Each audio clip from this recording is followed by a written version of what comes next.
But thank you all so much for being here. We do appreciate it. I'll be giving you some updates as it relates to phase 3.3. However, before I do that, I wanted to take a minute to reflect on something that happened this weekend, actually on Saturday of this weekend on Decatur Street. You know, like me, there was a gathering on Decatur Street this Saturday that was not permitted, not allowed, not authorized, not coordinated at all by the city of New Orleans.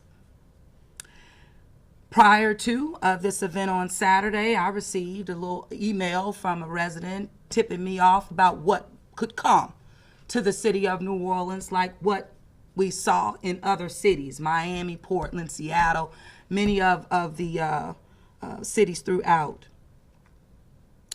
After receiving that, passing it on to my team, we did our due diligence of ensuring, okay, reaching out to the organizers, letting them know, hey, not in the city of New Orleans. Our guidelines do not permit it, do not organize, do not come.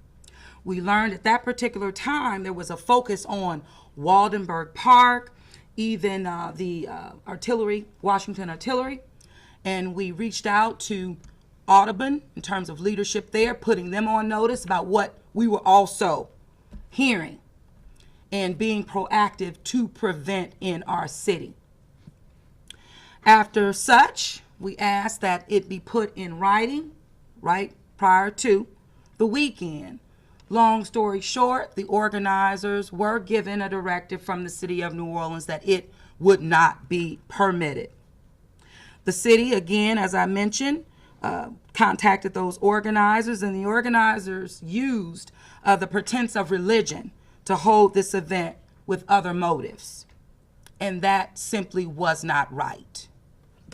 The organizer has attempted to make this name for himself by putting communities in danger and denying personal responsibility in other cities that I mentioned a short minute ago. You know, I thought about Pastor Barry Hill and one of our directors here in city government who reminded me of Romans 13:1-2, which reads, the Bible says, let everyone be subject to the governing authorities. But we must always balance protecting constitutional rights and the freedom of expression with public safety concerns. And so while this was under the guise of a religious activity or an event, we know that it put our people in danger. And as a result, the New Orleans Police Department had to treat it as such, meaning a protest, something under the guise, again, of religion. And we had to make sure, again, that we responded accordingly. Due to the size of this unpermitted event, the NOPD had to take action to block off traffic in the area and, of course, de-escalate any events as we knew what happened in other cities. They did so, again, in the best interest of public safety. Neither the NOPD nor the city in any way will condone or support this reckless behavior, irresponsible behavior in our city. The images circulating online, and when I got out, I was furious. But I have to say, the reactions from the public, meaning our residents, we were aligned. We were all upset about it. And I appreciate that response from our people because you all, the public, our residents, have been doing what's necessary to curb this pandemic in our community, meaning the surge, bringing it down. We've been leading the state of Louisiana. We have been leaders in this country as it relates to combating this coronavirus. And we want to continue to remain on that path to progress for our community. So I'm very upset about what happened in our city. And Lauren Daigle, I understand, was a part of that. A Louisiana native, someone that we know we all love the music, but I have to say, very disappointed in the actions there, knowingly how hard the city of New Orleans have worked. And it means everybody in this city making sure that we are the safest place to live and also to visit. So I had to make that public statement about it. very upset. We're going to make sure every step of the way. I've been in touch with, of course, the New Orleans Police Department, of course, safety and permits, but bottom line, the law department for the city of New Orleans to pursue every angle possible to hold these individuals accountable, again, under the skies of religion. So now let me move on to something sweet and nice that reflects the hard work that our citizens have demonstrated. And that means our ability to move into 3.3. Regardless of what we saw on Saturday, it is in no way preventing us from progress that is due to our residents, due to our businesses in our city, having to ensure we keep the balance to move things along. So with that, Dr. Vegna will follow me giving you more details about what 3.3 means. But what I will say, as of Wednesday of this week, we will officially move into 3.3. New Orleans will be largely in line now with the state guidelines for the state of Louisiana, which Governor John Bel Edwards recently extended. The major exception is in our restrictions on the crowd size for large gatherings. Indoor gatherings capped at 100 people. Outdoor gatherings will move capping them at 150 people. Bars without that state AR conditional permit will now be allowed to open and also open indoor. This is a big deal with moving towards 25% capacity. Of course, we allowed outdoor seating, outdoor capacity for our bars in 3.2, but in 3.3, they will be able to move into that 25% capacity or 50 individuals, whichever is the fewer. Outdoor seating to 100% capacity or 50 individuals. We're allowed to sell alcoholic beverages through drive-through, takeout, and or curbside pickup. Must follow the state fire marshal's guidelines, of course, that are aligned, again, with the state of Louisiana. So we have been very intentional about how we've moved with easing restrictions in our city, and rightfully so, because we're able to do things that many cities in this country are not able to do right now.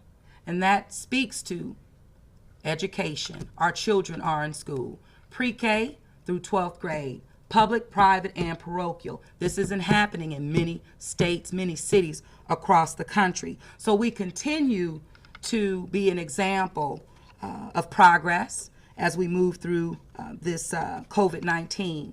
Of course, what I've said always, what is to come will depend on what we do right now. How well we abide by the guidelines that are in place will ultimately determine where we will move in the future. But as of right now, we're moving into 3.3. I want to encourage. Now, I know a lot of the folks who came in here over the weekend came from outside of the city of New Orleans. But I do want to encourage anyone who has participated in large gatherings that they know are not aligned with our guidelines to make sure you get tested. Again, we have to double down on our efforts to remain safe as we ease restrictions in our community. So that means us, everyone, doing their part, playing their role, being responsible. Make sure you get tested. Make sure you follow the guidelines, because this is going to be the only way that we will continue to see progress in our city. So I want to say thank you so much for getting us to where we are right now. And I do look forward to future easements, but again, it will depend on the actions of the public, our residents, and our visitors. So practice social distancing, wear that mask, and get tested. Isolate if you're sick. And I have to say, as a mom, let me take this back off because I have to say this. As a mother and a kid who was in school, who was officially notified even on yesterday that we had a student come up being tested positive. So now I'm a part of that as well, having to move my kid back out, meaning isolate, virtual instruction. But my point is, everyone's actions, it impacts everybody, everyone. So let's do our part. Personal responsibility. It's something that we must do in order to, one, continue to see progress and to keep our people healthy. So with that, Risk is all around us, but it's how we mitigate that risk. And we do it by following the guidelines. So Dr. Vegno, come on up. I know I've talked a lot, but this is serious stuff. And you've been in the trenches every step of the way. So come on up, and thank you again.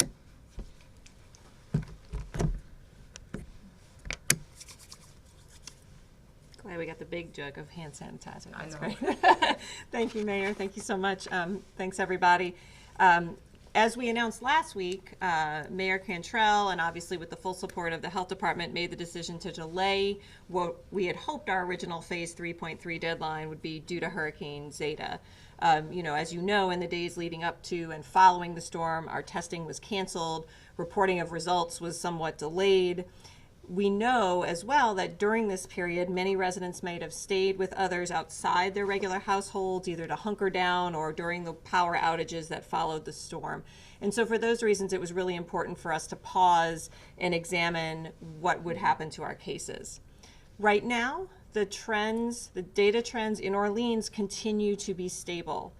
But I will say, we are seeing a spike in university student cases related to Halloween and storm activities.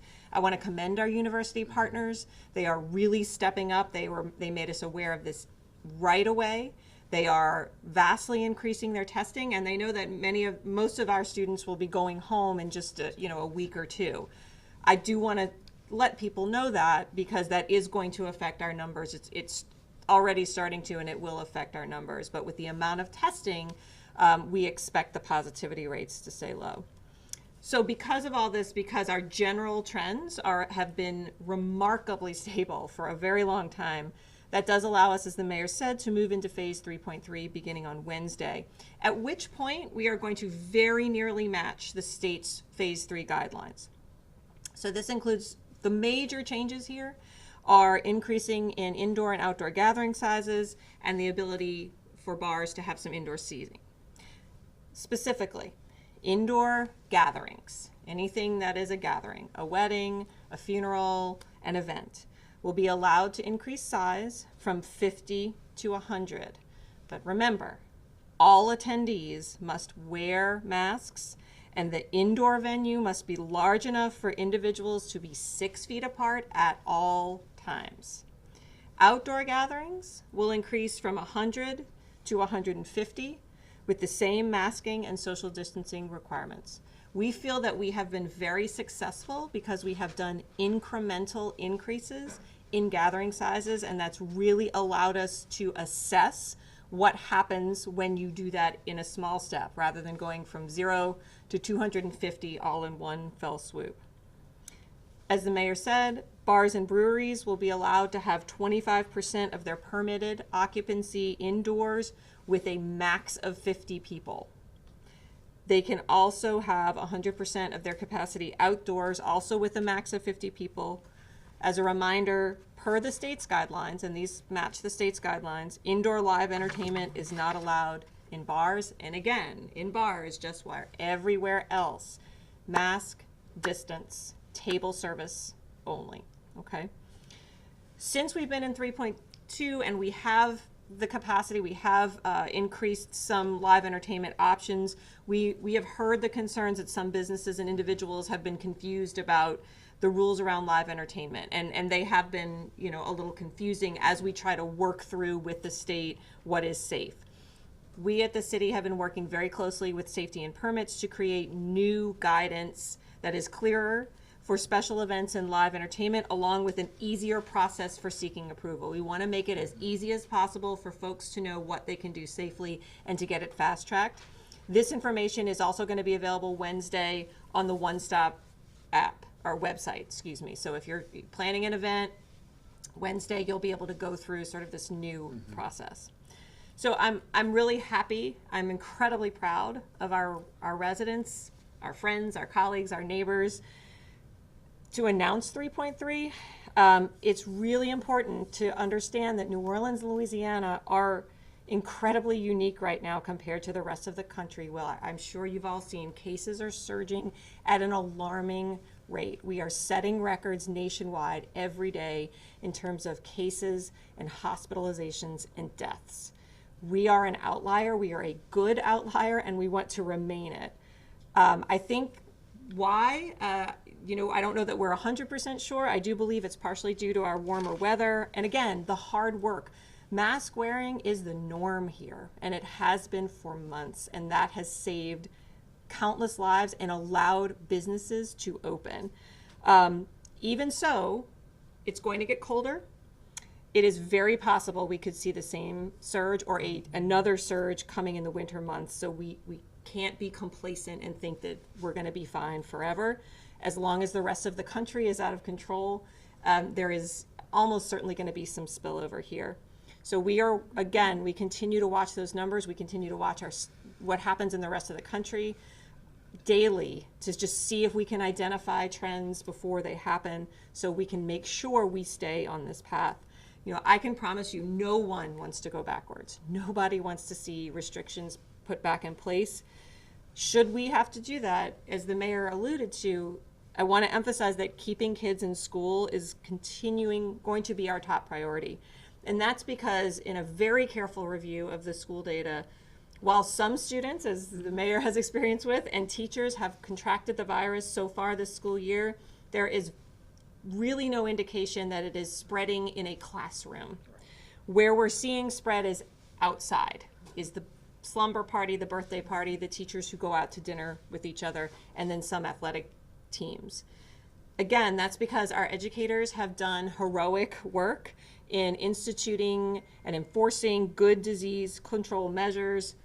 Every kid wears a mask, kids social distance, they wash their hands, and they've been doing a really good job at tracing, as you know. So as long as that continues, we are going to do everything in our power to keep schools open and our kids in the classroom. As the mayor said, this isn't happening in most big cities around the country. Most places are still primarily virtual learning cities of our size. So the fact that we're able to do this successfully is really sort of a lesson in I hope how to do things right. And I want to give our kids that advantage as long as possible. If we do begin to see alarming data, a bad trend, that would mean we would have to start reinstituting certain restrictions. Again, we will take a surgical approach. If we can identify, one thing that is really a problem, we'll look at that thing. If not, we'll begin with activities that are high risk and lower priority, so sort of like phase 3 in reverse. Again, none of us wants to get there, but just so everyone has an expectation if we do. I just want to remind everybody how hard we've worked to get here. Everyone that, in the city, it's time to stay the course. With the holidays coming up, it is absolutely critical that we continue to prevent the spread. This is causing great concern all over the country with my colleagues. Holidays are really a tricky time. If you do plan to gather with people outside of your immediate household, whether it's a holiday dinner, a sleepover, a Saints party, a barbecue, you've got to wear a mask and practice social distancing during the entire event. Nationally and statewide, where we see outbreaks, many of them are linked to these small private gatherings. We know the danger that large gatherings cause, and we've done a good job at not having large gatherings. Now we're seeing it in these smaller gatherings. Don't let the comfort of your friends and family allow you to let your guard down. I love my family too, and I love my friends, but there's just as much chance that they could be infected as somebody that I don't know.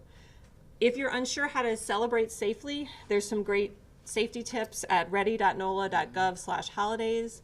A lot of cities are putting out really good guidance, but we've compiled some as well. And as the mayor said, if you've participated in a high-risk activity or you just want to know, please get tested. We have worked really hard to ensure we have robust testing. As of this weekend, we had tested in the city of New Orleans the equivalent of 85% of our population. That's tremendous. Please take advantage of this as long as we have it. We can really keep our numbers low by testing. And finally, this has been a really rough year for all of us for many, many different reasons, but New Orleanians continue to show the world how committed, how strong, and how resilient we are. So I just want to offer my thanks for all of that. Thank you. Thank you, Dr. Abagnale. Thank you very much. And the fact of the matter is we want to keep on going. So Ms. Latanya will take questions. guidelines end up being violated in New Orleans, how will safety leaders enforce? Is that $500 fine still going to be enforced? So the $500 fine is still on the books and is definitely enforceable.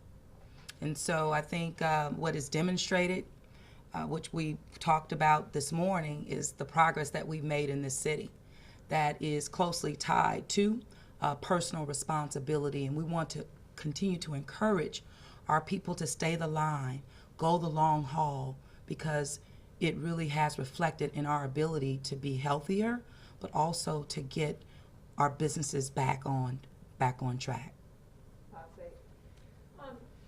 In response to Saturday's event, you said that the city's working to hold the organizers accountable for moving forward with that event, even though it was not authorized. What could that look like? I mean, could they face fines? Well, I have the law department looking into all possibilities right now. So I had given that directive this morning, something that we could actually do, not just want to do, right? But could we actually do it? So we're looking into that. And one of the constraints too, in terms of that I found, that with issuing a citation, the individual would need to sign that.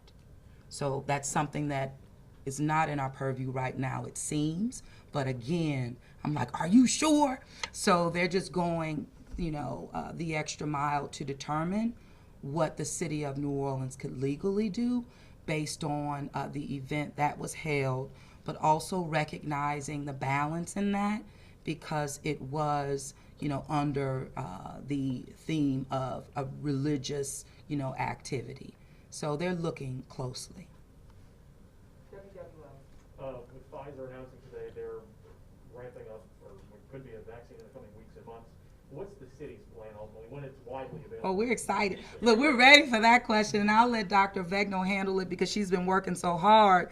We have actually set up, in terms of how we're doing our testing now, we have factored in, if we get the vaccine, how can we we're doing pilots right now that we would be able to roll out when the vaccine is available, but we've baked that in to our strategy today. So I'll let Dr. Vegno tell you a lot more about her hard work.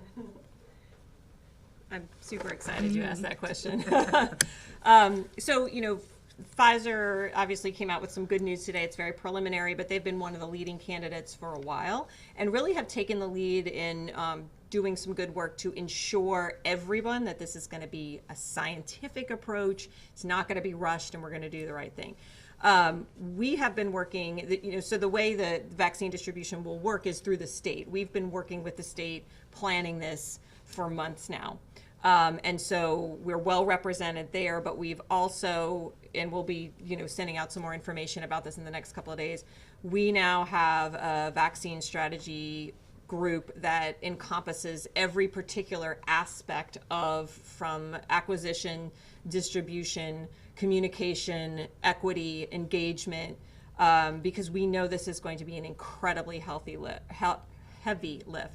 So working not only with our healthcare partners, but with our academic partners, with industry, understanding the logistics of the vaccine, with our Homeland Security, with community and faith-based leaders, which is incredibly important.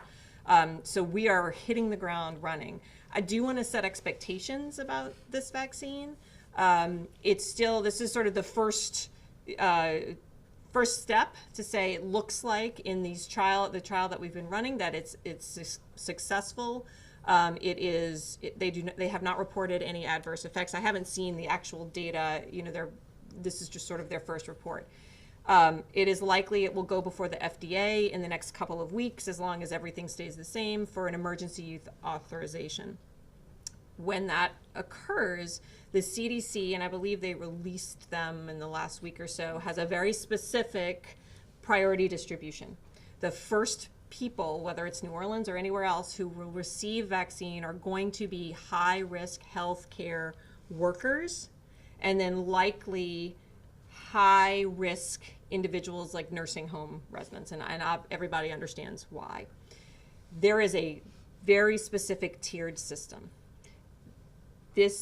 when this comes for a general population, anybody who wants one gets one, and that's what we're planning for, is several steps down the road. So, again, what we've been talking about all along is a spring, early summer timeline.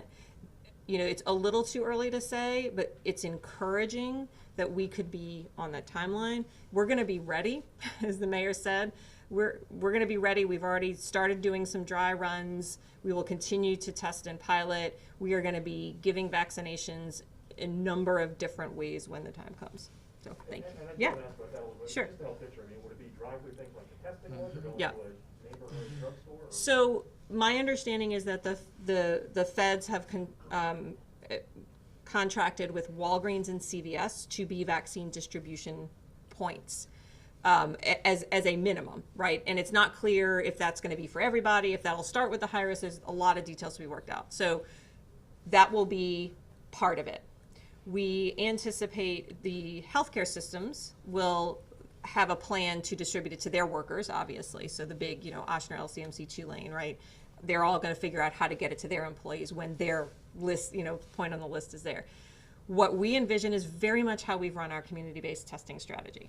So drive through, walk up, deliberately in neighborhoods with maybe a lot of people who don't have a car, working with our community leaders, our neighborhood leaders, our faith leaders. We understand the real hurdles and the real concern and resistance that many in our community might have this vaccine. And so it is certainly incumbent on us as the health professionals to make sure it is absolutely safe, and then to really work hard to get that message out so that people feel comfortable taking it. I am not going to take a vaccine until I feel comfortable with it, and I don't expect anyone else. So that's why we need that. So my feeling is that it's going to look very much like what we're doing now. WDO2 followed by the Advocate. Madam Mayor, if the city knew about the event on Saturday ahead of time and had people preparing for it, why were no efforts made to prevent the organizers from setting up or for the event from going on? Sure. So efforts were made. The bottom line is we did not expect the event to move forward after indicating that it would not be a permitted event in the city of New Orleans. It then went underground and people started showing up. I mean, why weren't NOPD breaking up the crowd at that point? Well, because it was already too many people. So it moved to a protest, a response to a protest. And NOPD followed their guidelines and protocols as they have done with every event that we've had. And on the protest aspect, the administration in your response so far has been a lot different than it was during the protests we saw over the summer, just in terms of how you're addressing this event. Not necessarily. I think you may be speaking about one incident out of the many protests that were held in the city of New Orleans. I think maybe I wasn't being clear. Okay. I don't recall you being this particularly upset about other protests and gatherings that the city has had over the past year, despite the fact that they were large gatherings. And I'm curious if you can talk a little bit about what the difference is between the event on Saturday and What I will say the difference is that the efforts to communicate were respected. In this instance, they were not respected. And therefore, we did not anticipate that they would not follow the guidelines that we have put in place in our city. And once it went underground and people started showing up, there is protocols that NOPD must follow that really speak to the public safety of everybody. Last question, WWL. Have there been any of the fines or citations issued yet?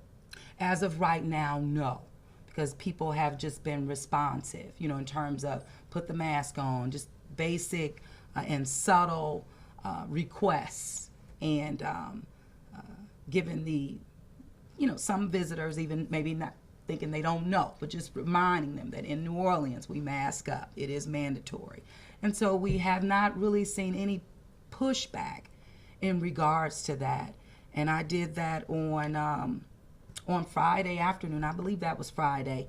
Just, going out and distributing masks and talking to people, and there was no major pushback. People accepted the masks. They even put them on. I mean, it's that type, we want to encourage good behavior. So it wasn't, used as just something that we could fall back on should we need to issue a citation, meaning NOPD, that they're authorized to do so fully. Madam Mayor, no other questions. Okay, thank you.